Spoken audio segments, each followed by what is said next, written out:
ఇక్కడ టర్కీలో చాలా ఎక్స్పెన్సివ్ ఉంది. డేటా 10 GB వచ్చేసరికి $42 అంట. సో మొదటిసారి అనుకుంటా నాకు తెలిసి ఇంటర్నెట్ కోసం ట్యాక్సీ ఎక్కాల్సి వచ్చింది, పబ్లిక్ ట్రాన్స్పోర్ట్ తీసుకోకుండా. ఒకసారి ఇక్కడ లోపలికి వచ్చాను, ఈ సోఫియా లోపలికి. ఒకసారి ఆర్కిటెక్చర్ చూడండి. ఇక్కడ మొక్కజొన్న అమ్ముతున్నారు, ఉడకబెట్టింది. 100 గ్రాములు 40 లీరాలు అంట. ఇప్పుడే టర్కీలో ల్యాండ్ అయ్యాను.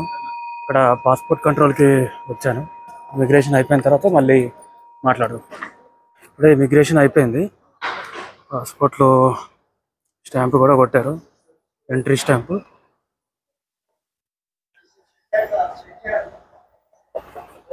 సో యాక్చువల్గా టర్కీ ట్రిప్ అనేది నేను చాలా షార్ట్ పెట్టుకున్నాను, 1 డే.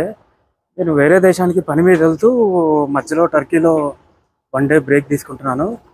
సో మొత్తం మీకు కవర్ చేయలేకపోవచ్చు, కానీ చూస్తానండి ఒక రోజులో వీలైతే ఎంత అవుతుందో, అంటే ఒక రోజులో ఏం చేయొచ్చు కొన్ని గంటల్లో అనేసి అలా ప్రయత్నిస్తాను. సరే, మరి సిటీలోకి వెళ్ళిన తర్వాత మాట్లాడదామా. ఇక్కడ టర్కీలో చాలా ఎక్స్పెన్సివ్ ఉంది. డేటా 10 GB వచ్చేసరికి $42 అంట.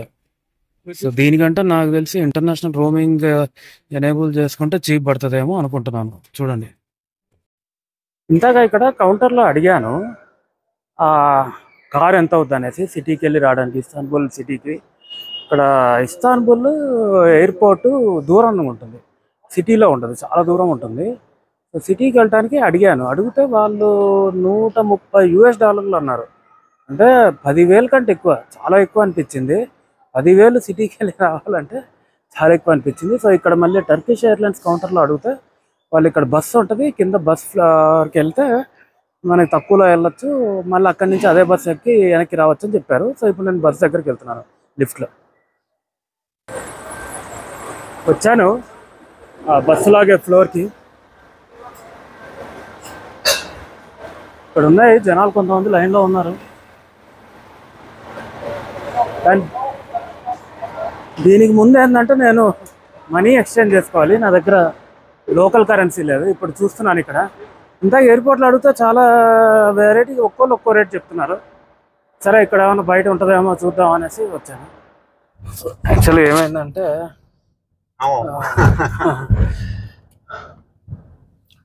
మన డ్రైవర్, సో ఏమైందంటే అక్కడ కరెన్సీ ఎక్స్చేంజ్ అయిన తర్వాత బస్సు దగ్గరికి వచ్చాను.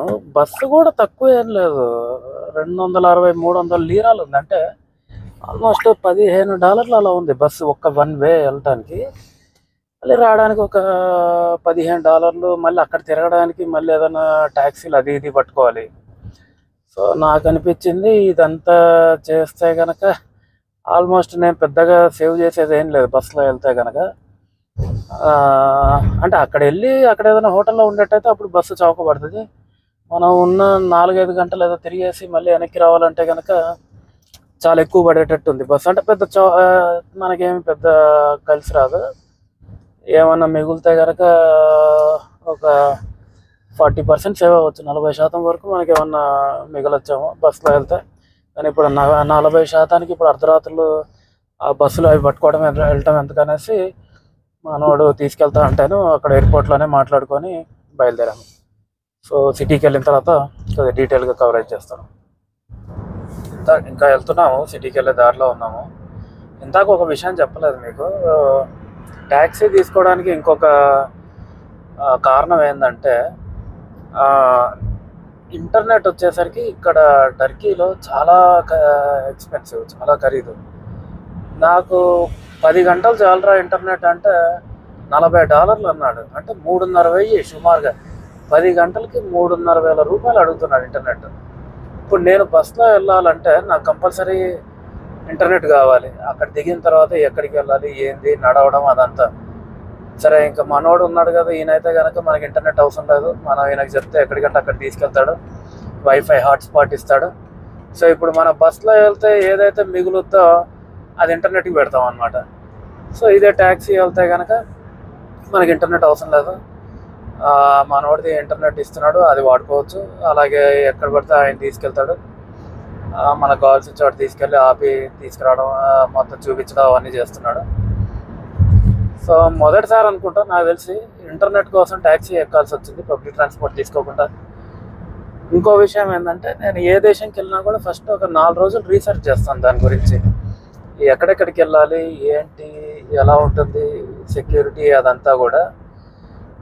కానీ ఫస్ట్ టైం ఈ దేశానికి టర్కీ, తుర్కీయే నేను అసలు ఏమీ కనుక్కోకుండా వచ్చేసాను అనమాట. అసలు ఏమీ చూడలేదు, అసలు ఏమీ ఇంటర్నెట్లో బ్రౌజ్ చేయలేదు. సో ఇది ఒక రకమైన అడ్వెంచర్ అని చెప్పుకోవచ్చు. చూద్దాం. మనోడు నెంబర్ చూపిస్తున్నాడు అనమాట, ఇది నెంబర్ అనేసి. ఎవరన్నా వస్తే కనుక ఇది యూజ్ చేయొచ్చు. అది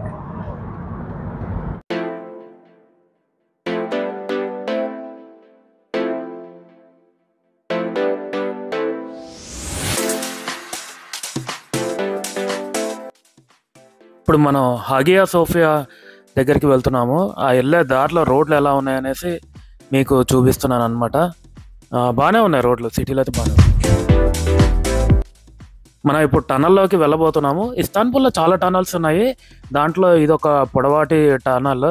ఇంకోటి ఇస్తాన్బుల్ సిటీ గురించి చెప్పాలంటే కనుక, ఇస్తాన్బుల్ 2 భాగాలుగా ఉంటుంది. ఒకటి యూరప్ కాంటినెంట్లో ఉంటుంది, ఇంకోటి ఏషియా కాంటినెంట్లో ఉంటుంది. ఇప్పుడు మనం వెళ్ళేదంతా కూడా యూరప్ కాంటినెంట్లో మనం ప్రయాణిస్తున్నాం. ఇప్పుడు కార్లో వెళ్ళేదంతా కూడా యూరప్ కాంటినెంట్. అలాగే ఈ 2 భాగాల్ని కూడా ఒక బాస్ఫరస్ బ్రిడ్జ్ అని ఉంటుంది, అది ఈ 2 యూరప్ను ఏషియా భాగాల్ని కనెక్ట్ చేస్తుంది అనమాట.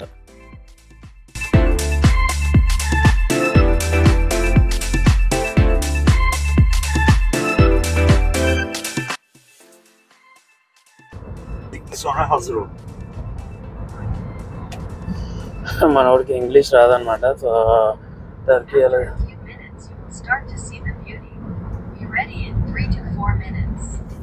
ఓకే, మన డ్రైవర్కి ఇంగ్లీష్ రాదు కాబట్టి ఆ ఫోన్లో ఉన్న యాప్తో ఇద్దరం మాట్లాడుకుంటున్నాం అనమాట. ఆయన మొత్తం ఫోన్లో మాట్లాడే అది నాకు ట్రాన్స్లేట్ చేసి చూపిస్తున్నాడు అనమాట.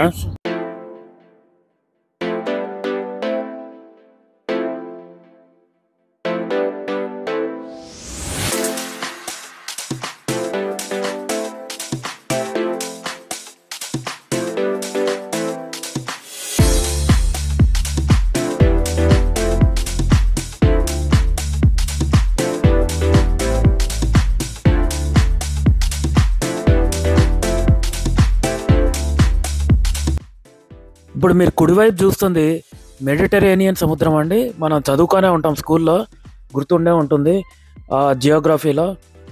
ఏ క్లాస్లో చదువుకున్నామో మొట్టమొదటిగా ఈ సముద్రం గురించి చెప్పండి. మెడిటరేనియన్ సముద్రం అంటే మళ్ళీ ఇది అట్లాంటిక్ మహాసముద్రం భాగంలోనే ఈ మెడిటరేనియన్ సముద్రం వస్తుంది అనమాట. ఈ ఎడం వైపు కూడా చూడొచ్చు, అందమైన కట్టడాలు కనపడుతున్నాయి మనకి, చాలా అద్భుతంగా ఉంది.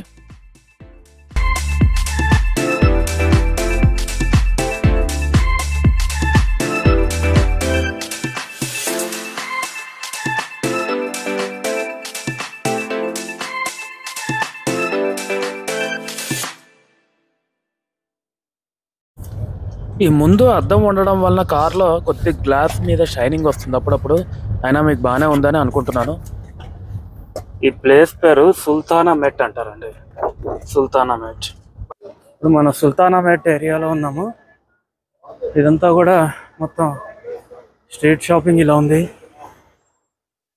అన్ని టర్కిష్ ప్రొడక్ట్స్, షాల్స్ కానీ స్వీట్స్ కానీ అన్నీ ఉన్నాయి ఇక్కడ. సో మన ఫ్రెండ్ ఉన్నాడు, ఏం చెప్తాడంట కొద్దిసేపు చూద్దాం. ఇది సోఫియా మాస్క్ అంట, అని చూడటానికి చాలా చారిత్రాత్మక కట్టడాల్లో ఉన్నాయి. ఇది 537వ సంవత్సరంలో కట్టారండి, అంటే 1500 సంవత్సరాలు అవుతుంది ఇది కట్టి సుమారుగా. ఇక్కడ లోకల్ మెట్రో. ఇప్పుడు ఇక్కడ మనం షూ ఇప్పేసి లోపలికి వెళ్ళాలి. లోపలికి వెళ్ళి చూద్దాము ఎలా ఉంటుందో, చాలా ఆసక్తికరంగా ఉంది. ఒకసారి ఇక్కడ లోపలికి వచ్చాను, ఈ సోఫియా లోపలికి. ఒకసారి ఆర్కిటెక్చర్ చూడండి.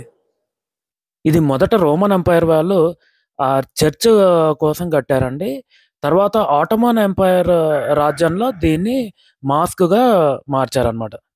చాలా అందంగా. మనకి 1500 సంవత్సరాల కిందట రోమన్ అంపైర్‌లో ఇది ఎలా ఉండేదో తెలీదు గానీ, ఆటోమన్ అంపైర్ వాళ్ళు తీసుకున్న తర్వాత మాత్రం వాళ్ళు మాస్క్‌గా మార్చిన తర్వాత మాత్రం వాళ్ళు చాలా మటుకు కొద్దిగా మార్పులు, చేర్పులు చేశారనమాట. తగ్గట్టుగా వాళ్ళకి తగ్గట్టుగా చేశారనమాట. కానీ చాలా అందంగా ఉంది. లైటింగ్ అంతా గూడాను, ఆ పైన మీరు చూసిన డోమ్ అంతా గూడాను ఆర్కిటెక్చర్ మాత్రం అద్భుతం.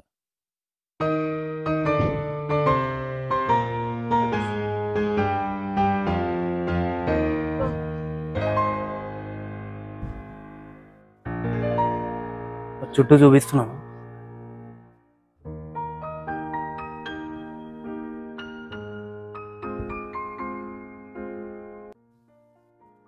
అదే అండి హగియా సోఫియా కట్టడం.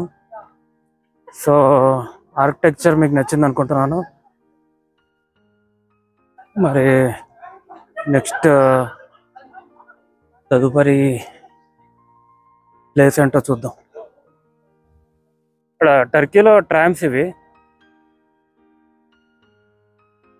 ఇండియాలో కోల్కతాలో ఉన్నాయి నాకు తెలిసి, ఇంకా వేరే సిటీలో లేనట్టున్నాయి నాకు తెలిసి. అయితే ఇక్కడ టర్కీలో ఇది వెనకాల వెళ్తుంది చూడండి.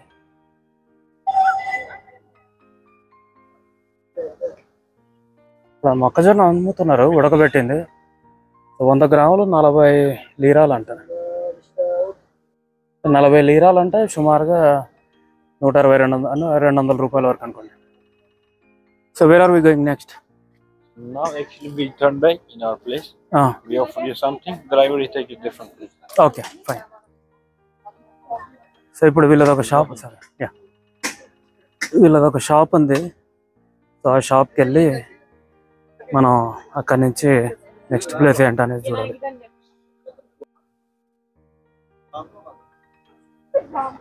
ఈ ఏరియా నాకు బాగా నచ్చింది, సుల్తానామేట్ అనేసి. మంచి నడవడానికి అటు ఇటు షాపులు.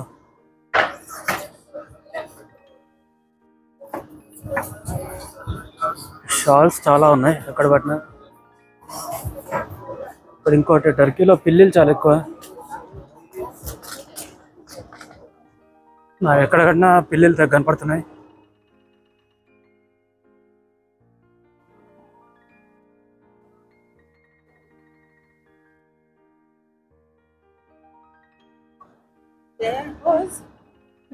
రెస్టారెంట్స్ కూడా బాగున్నాయి చూడటానికి.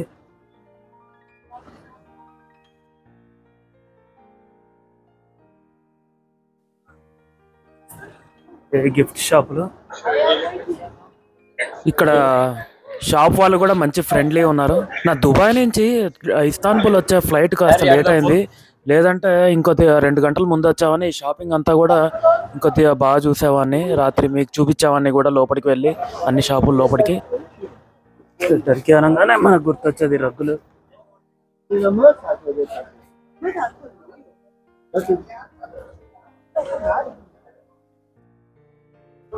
రగ్గు అంటే నేను ఎక్కడ పట్టుకొస్తానులే కానీ అది ప్రస్తుతానికి రగ్గులు అవి చూడటం వరకే. ఏమన్నా చిన్న బొమ్మలు ఏమన్నా తీసుకున్నాం షోకేస్లో పెట్టుకునేటి. టర్కీ స్వీట్లు ఇదంతా చాలా బాగుందండి. సుల్తానామేట్ అనే ఏరియా మంచి లైవ్లీ ఉంది, కలకల్లాడుతుంది. లైవ్లీ అంటే కలకల్లాడుతుంది. సో మొత్తానికి మనోడు మన షాప్కి తీసుకొచ్చాడు. వాళ్ళు ఏదో కొద్దిగా ఉన్నాయి అనేసి స్వీట్లు అవి ఇవి చూద్దాం.